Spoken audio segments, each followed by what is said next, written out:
देख रहे हैं तुलजापुरनामा न्यूज।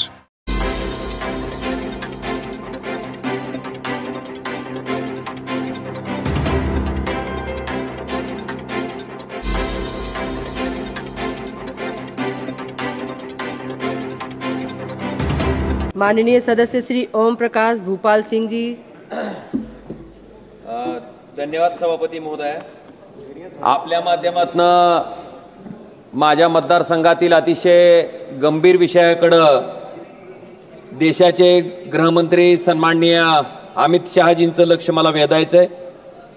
सभापती महोदया, एमडी ड्रग्ज नावाचा अंमली पदार्थ त्या ठिकाणी माझ्या मतदारसंघातील तुळजापूर आणि विशेष करून परंडा या ठिकाणी विकला जातोय।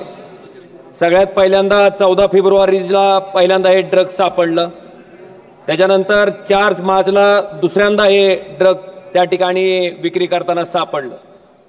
सभापती महोदया, त्याच्यानंतर काही आरोपींना अटक केलं गेलंय आणि अटक केल्याच्या नंतर त्या तपासात जी माहिती त्या ठिकाणी उघड होते ती अतिशय धक्कादायक आहे।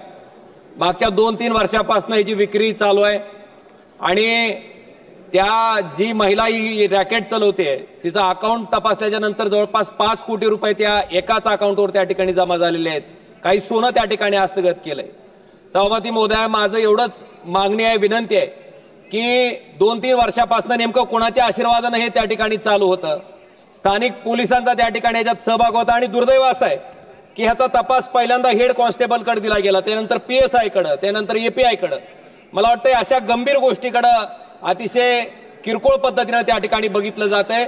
मग मी राज्याचे गृहमंत्री त्याचबरोबर देशाच्या गृहमंत्री यांनाही विनंती केली आहे, पत्र लिहिलंय, मागणी केली आहे की तरुण पिढीला या व्यसनापासून वाचवण्यासाठी हे जे ड्रग्स रॅकेट आहे ते उद्ध्वस्त करण्याच्या दृष्टीनं त्या ठिकाणी केंद्रीय नार्कोटिक्स ब्युरो याच्या मार्फत याचा तपास त्या ठिकाणी झाला पाहिजे। त्याची पाळंमुळं त्या ठिकाणी खणून काढली पाहिजेत आणि तरुण पिढीला या ड्रग्सच्या व्यसनापासून वाचवण्यासाठी माझी विनंती आपल्या माध्यमातून गृहमंत्री महोदयांना की याचा तपास केंद्रीय नार्कोटिक्स ब्युरोच्या माध्यमातून व्हावा आणि ह्याच्यामध्ये जे कोणी सामील असतील त्यांना त्या ठिकाणी जेलच्या मध्ये घालायचं काम व्हावं।